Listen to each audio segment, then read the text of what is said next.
యువకుడి వేధింపులతో పురుగుల మందు తాగిన యువతి రాఖీ పౌర్ణమి రోజు వరకు బతికి ఉంటానో లేదో అని తన అన్నయ్య తమ్ముడికి ముందే రాఖీ కట్టింది. ఆ వెంటనే మృతి చెందింది.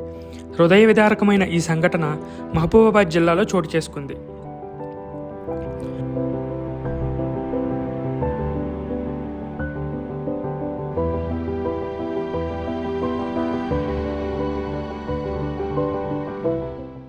మహబూబాబాద్ జిల్లా నరసింహులపేట మండలం లాల్ తండాకు చెందిన యువతి కోదాడలోని పాలిటెక్నిక్ కళాశాలలో చదువుతోంది. అదే కళాశాలకు చెందిన ఓ యువకుడు ప్రేమ పేరుతో వేధిస్తుండటంతో మనస్తాపానికి గురైన యువతి శనివారం పురుగుల మందు తాగింది.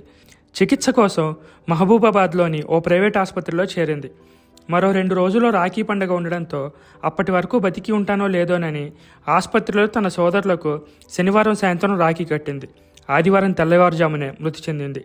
యువతి మరణంతో ఆమె కుటుంబ సభ్యులు తీవ్ర విషాదంలో మునిగిపోయారు.